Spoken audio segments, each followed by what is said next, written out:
오늘의 말씀 이제 주님 가르쳐 주신 기도 마지막 날입니다.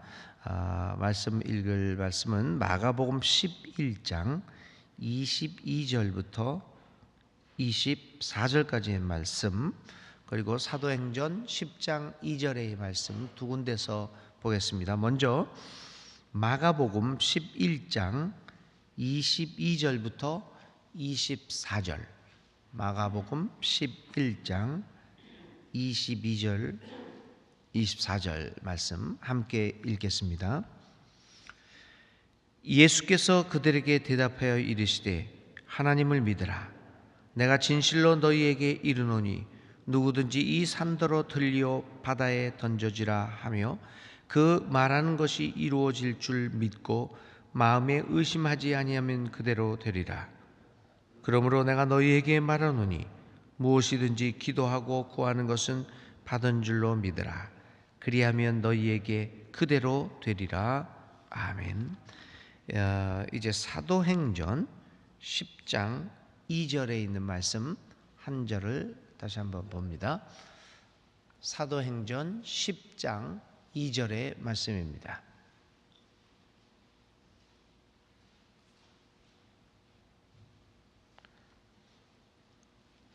네, 사도행전 10장 2절 고넬료에 대한 평가가 있는 구절이죠.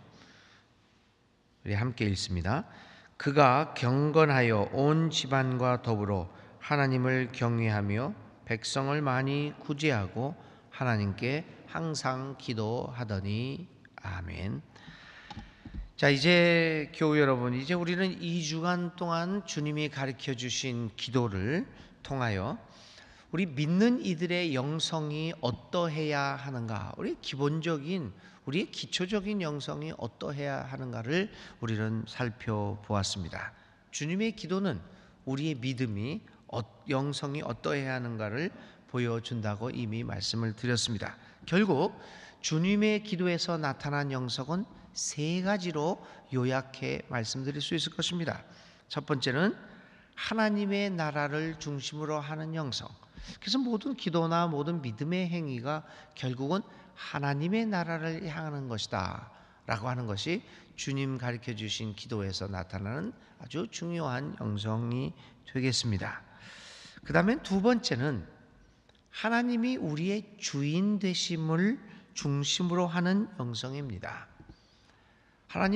예수님이 단순히 우리를 구원해 주는 구원자를 넘어서서 우리의 삶에, 교회 안에서 교회 밖에서 우리 전체의 일생을 통하여 우리의 주님, 아니 나만의 주님이 아니라 우리 모든 공동체의 온 우주의 주인이고 온 역사의 주인이다라고 하는 것을 고백하는 영성이 주님 가르쳐 주신 기도입니다.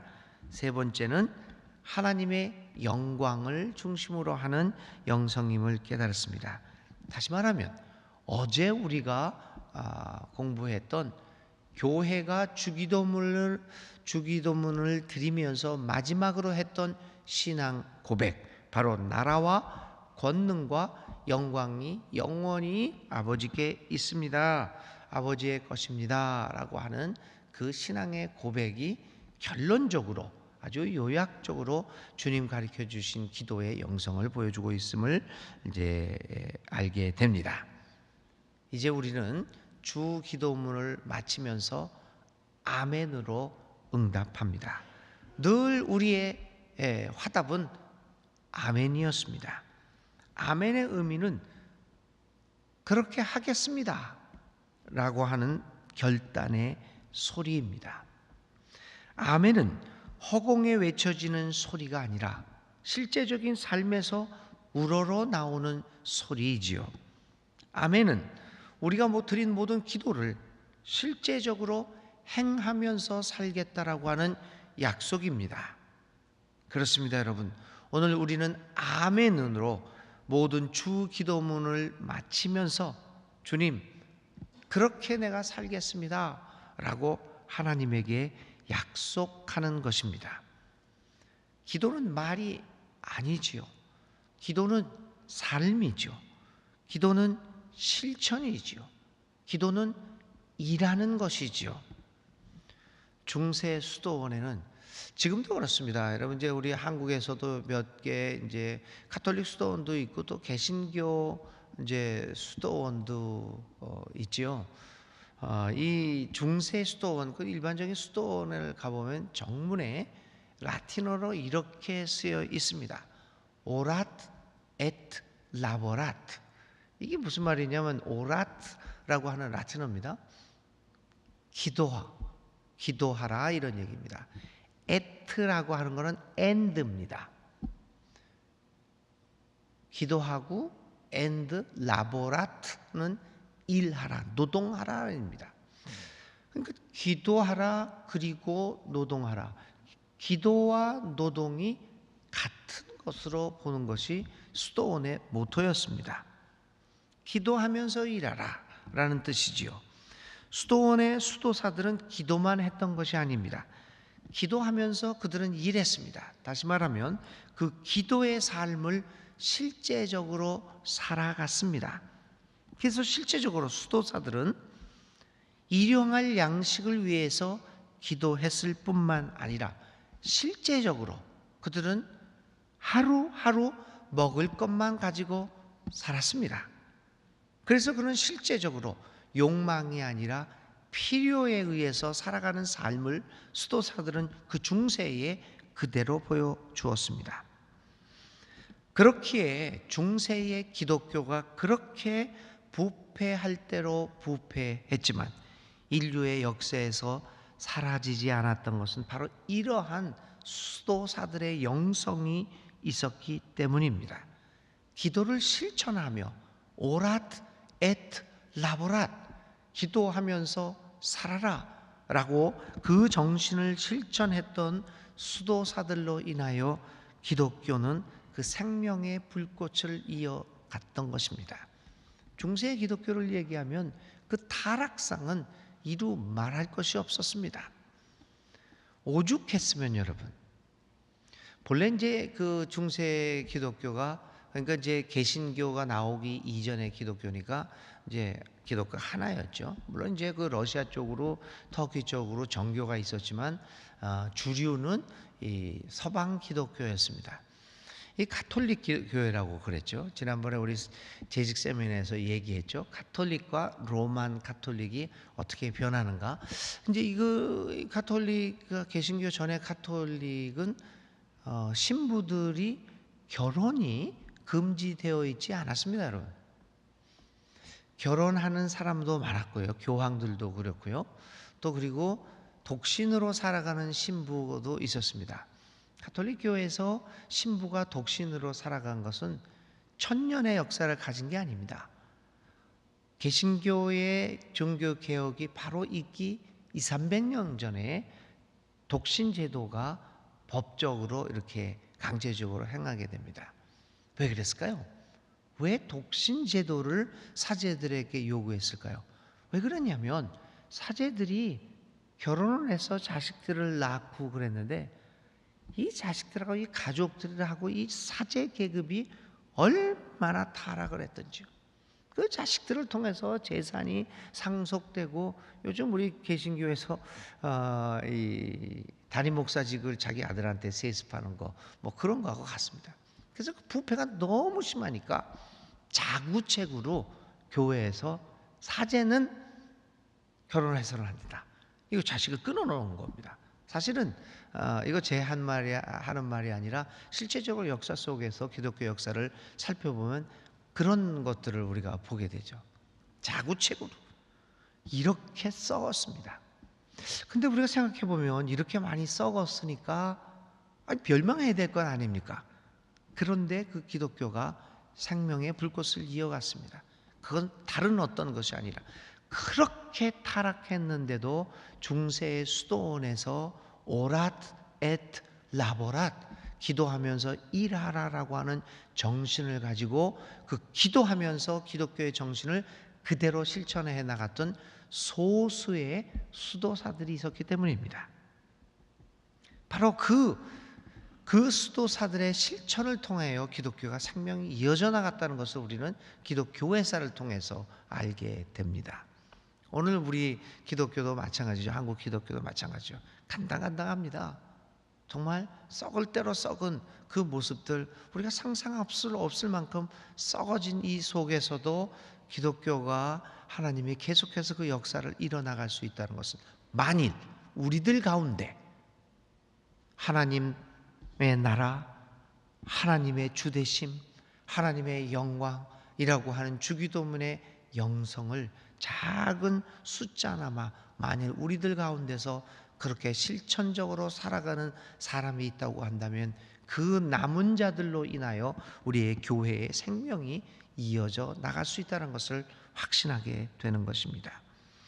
바로 그 예수님의 복음이 이처럼 어둠의 시기였던 중세기를 거쳐서 오늘 우리들에게까지 이어졌던 것은 바로 이러한 기도의 실천적 영성을 살려왔던 중세의 수도원의 수도사들로 인한 것이었습니다. 그러므로 주기도문을 아멘으로 오늘 우리는 화답하면서, 그리고 마치면서 우리는 기도의 실천적 영성을 깨닫게 됩니다. 주기도문에 나타나는 믿는 이들의 영성의 그 핵은 실천입니다. 실천적 영성 없이 우리는 하나님의 나라와 하나님의 주되심과 그리고 하나님의 영광이 담긴 예수님의 복된 소식들을 우리의 후손에게까지 이어나가도록 할 수 없을 것입니다. 그러므로 오랏 엣 라보랏, 기도하면서 일하라 라고 하는 이 영성을 이어받는 것은 매우 본질적인 문제입니다. 한 종교가, 한 교회가 역사 속에서 계속 살아남을 수 있느냐 없느냐 하는 문제는 바로 이러한 오랏 엣 라보랏, 기도하면서 일하라 라고 하는 이 정신이 살아있느냐 그렇지 않느냐의 여부에 달려 있습니다. 오늘 우리들에게 이러한 정신이 살아있습니까? 오늘 우리 교회에 이 정신이 살아있습니까? 다만 소수라도 이 정신을 이어나갈 수 있다면 우리는 살 것이고 우리 교회는 살 것입니다. 이제 주기도문을 마치면서 우리에게 한 가지 질문이 떠오릅니다. 도대체 주님이 이 기도문을 언제 제자들에게 가르쳤을까라고 하는 문제입니다. 그의 사역 초기일까? 그의 아니면 말기일까? 오늘의 주기도문은 마태복음에는 6장에 나타납니다. 그리고 누가복음에는 11장에 나타납니다. 그러니까 마태복음이 28장으로 구성이 되어 있죠. 그러니까 6장에 나타나니까 상당히 초기에, 마태복음 초기에 나타납니다. 누가복음은 모두 24장입니다. 그런데 11장이 나니까 중간에서 조금 앞으로 나가 있는 것을 볼 수 있죠. 그러니까 우리가 보면 초기에 각 복음서의 마태복음, 누가복음 앞쪽에 기록되어 있으니까 예수님이 생애의 초기에 이 말씀을 가리킨 것이 아닌가라는 생각을 갖게 됩니다. 근데 그렇지 않습니다, 여러분.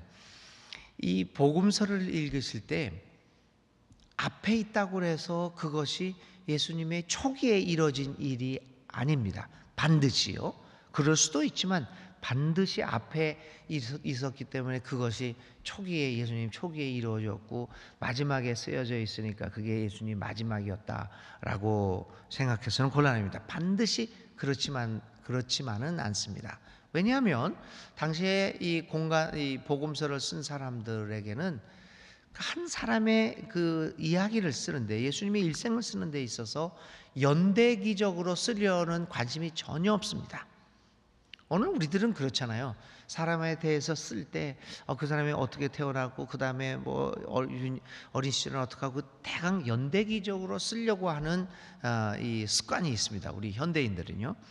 그런데 그 사람들은 어떤 관심이 있었냐면요, 그 연대기적인 관심보다는 무엇이 중요한가, 자기한테 어떤 인상을 더 주었느냐 하는 것을 중심으로, 주제 중심으로 썼던 것이죠. 이런 상황을 보면 과연 어떻을까? 예수님의 설교, 또 예수님의 설교가 그 산상 설교 있지 않습니까? 그게 마태복음 5장부터 7장에 쓰여진 건데, 그러면은 예수님이 공생애를 시작하자마자 그 말씀을 하셨느냐? 사실 학자들은 그런 결론을 내리지 않습니다. 산상수훈은 예수님의 생애의 말기에 이렇게 가르쳤을 것이라는 의견이 대다수입니다. 주기도문도 마찬가지입니다. 왜냐하면 자신이 그런 삶을 살지 않고 그런 가르침을 펼 수 있는 것은 아닙니다. 마음이 가난한 자는 복이 있다. 가난한 사람은 복이 있다. 평생 가난하게 살았던 예수님이 그 가난의 삶을 실천해 보았기 때문에 알게 되는 것입니다. 그래서 그는 그 예수님의 가르침의 요약분인 산상수훈을 거의 생애의 말기에 가르치는 거거든요. 복음서를 주의 깊게 살펴보면 그러한 것을 대번에 보게 됩니다. 예수님의 생애의 경험이 모든 가르침에 묻어나고 또 주기도문에도 그대로 드러납니다. 주기도문에는요, 하나님 아버지를 무서운 그리고 저주의 하나님이 아니라 아빠 아버지로 체험하셨던 예수님의 경험이 그대로 나타납니다. 예수님이 그렇게 사셨습니다. 실제로 가난한 사람으로 사시면서 하루의 양식의 중요성을 깨달았던 예수님, 하나님의 뜻이 땅 위에서도 이루어지지 않으면 안 된다는 것을 몸소 보신 예수님, 자신을 학대하고 박해하고 모함하는 바리새인들을 비롯한 당시에 썩어빠진 지도층들과의 싸움에서 분노를 가져서는 안 되고 오히려 그들이 하는 짓을 참 모르고 하는 짓이다.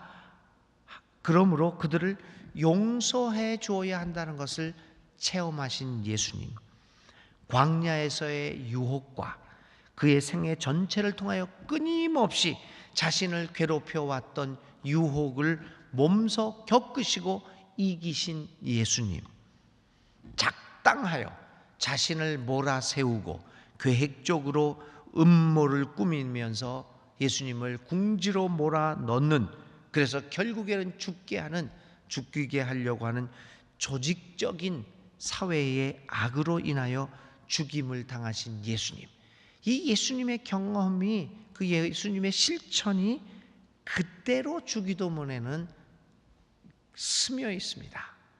예수님 자신이 주기도문의 삶을 사셨기에 그는 제자들에게 이 기도를 가르칠 수 있었던 것입니다.